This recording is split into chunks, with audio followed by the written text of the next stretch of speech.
selamat datang di podcast kami, podcast ASN Beraneka by Inpramevi. Check this out.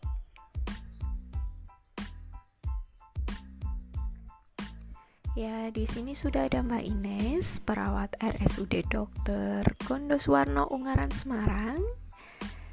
Dan ada Mbak Pramesti, Bidan Puskesmas Sumowono Semarang.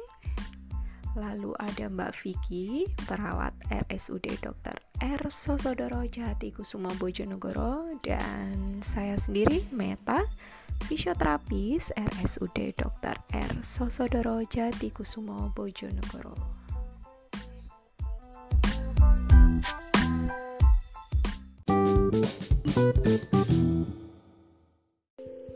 Hai, kalian lagi pada ngapain nih?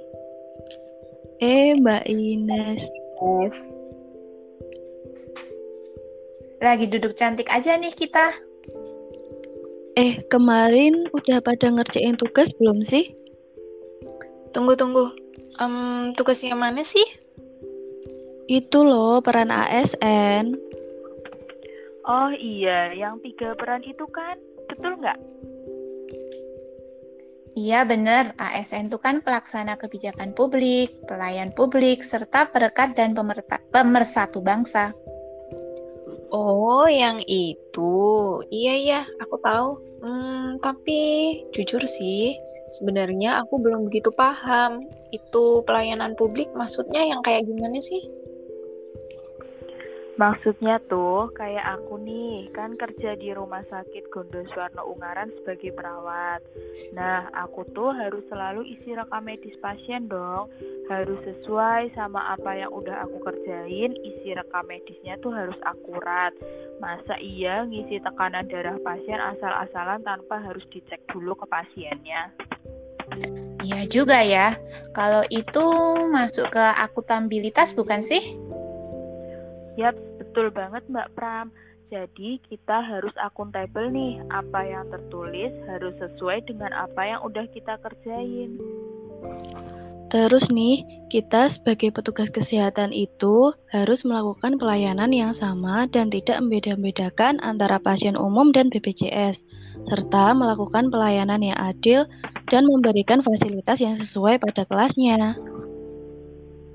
Kalau itu masuk ke nasionalisme bukan? Kayak pengamalan nilai-nilai Pancasila gitu dalam kehidupan sehari-hari. Yes, bener tuh Mbak Mei. Aku punya cerita beda lagi nih. Sebagai pelayan publik di bidang kesehatan, kita perlu banget menjaga kerahasiaan pasien.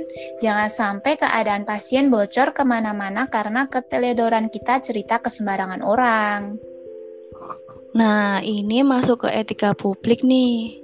Yups, bener banget Mbak. Ada lagi pengalaman beda dari puskesmas lain. Pernah kejadian pegawainya lalai nge-share hasil swab ke sosial media tanpa disensor namanya. Itu kan melanggar etika banget ya. Alhasil data pasien ini nggak terima dong, sampai kasusnya mau dipidanakan loh. Wah, ngeri juga pakai pidana-pidana gitu. Ada lagi pengalaman lain yang kelihatan sepele tapi sebenarnya penting. Kan sering nih setelah ibu melahirkan, si bayi kita beri injeksi vitamin atau imunisasi. Mentang-mentang si bayi belum bisa ngomong, kadang petugas kesehatan main suntik aja tanpa bilang ke orang tua si bayi. Padahal kan itu termasuk informed consent yang wajib banget dilakukan petugas kesehatan kan? Iya, kalau kita menempatkan diri pasien, jadi pasien dan anak kita, kalau main disuntik aja ya pasti nggak terima ya. Nah iya, kelihatan banget kan ya, kalau kita itu harus berhati-hati dalam melakukan setiap hal yang menyangkut pasien. Yups, makanya wajib banget kita sebagai ASN di bidang kesehatan menjaga etika publik. Apalagi sudah ada undang-undang dan sumpah profesi yang jadi dasar kode etik kita kan. Pelayanan yang bertanggung jawab, yang profesional, santun, dan sesuai SOP wajib banget kita junjung. Oke, lanjut. Aku mulai agak paham nih. Terus apalagi sih yang harus kita miliki nih sebagai seorang aparatur sipil negara? Jadi tuh selain akuntabilitas, nasionalisme dan etika publik, ASN tuh harus berkarakter, yaitu komitmen mutu. Komitmen mutu, maksudnya berjanji. Atau gimana sih? Gini nih, dalam melakukan pelayanan publik, kita tuh harus berpegang pada efektivitas, efisiensi, inovasi, dan mutu. Misal, pas tindakan ke pasien mau pasang kateter, kita harus pasang tirai dulu dong. Masa iya mau dibuka-buka terus kelihatan sama tetangga sebelahnya? Apalagi kalau ruang rawat kelas 2 atau kelas 3, kan banyak tuh tetangganya. Jadi minimal kita itu bilang permisi dulu ke pasien, lalu baru dibuka-buka atau ditutup tirainya dulu. Iya nih, di tempat kerjaku contohnya begini. Perawat melakukan tindakan dalam keperawatan sesuai prosedur atau sesuai SOP. Misalnya, sebelum dan sesudah melakukan tindakan ke pasien, harus mencuci tangan 5 langkah terlebih dahulu. Nah, udah pada tahu kan tentang KKN? Tapi masa pada nggak? Anti korupsi, Mbak Mei. Oh iya, korupsi banyak nih beritanya. Kalau anti korupsi berarti menghindari tindakan yang bisa mengarah ke korupsi kan? Seperti tidak menggunakan fasilitas negara untuk kepentingan pribadi, begitu? Yaps, betul banget Mbak Mei. Contoh nih, kalau di tempat kerjaku ya, ada kan yang lagi happening banget. Sekarang kan lagi musim vaksin, otomatis banyak pekerja pabrik atau masyarakat umum yang butuh sertifikat vaksin buat syarat administrasi. Tapi masih banyak loh yang kirim salam tempel gitu ke petugas buat didahulukan antrian. Atau malah ada yang lebih parah, yang sampai berani bayar lebih buat minta dipasukan sertifikatnya dan gak mau divaksin. Kalau petugas mau kan termasuk ke dalam suap dan gratifikasi ya? Iya tuh, betul banget. Bisa dilaporkan ke KPK tuh atau pihak yang berwajib. Makanya kita sebagai ASN harus banget menanamkan sifat anti korupsi.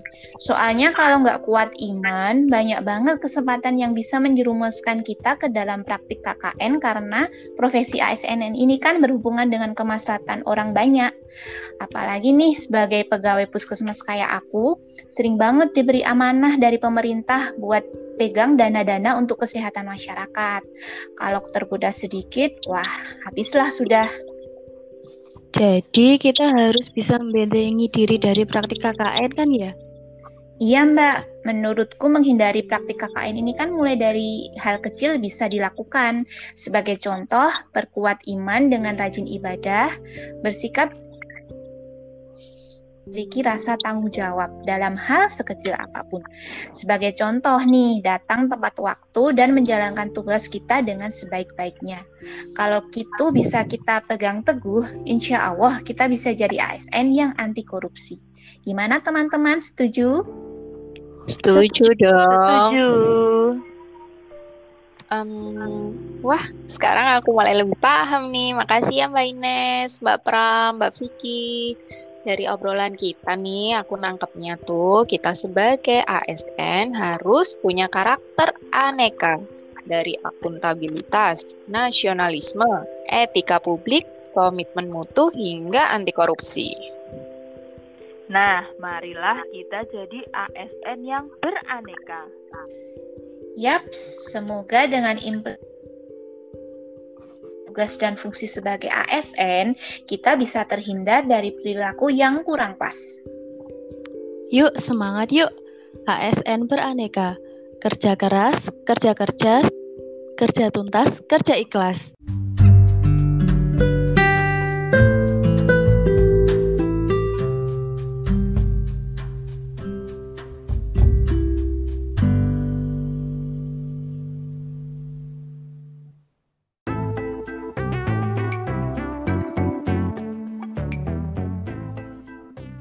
ASN kini beda. Latsar CPNS, CPNS Indonesia, kita bisa, pasti bisa.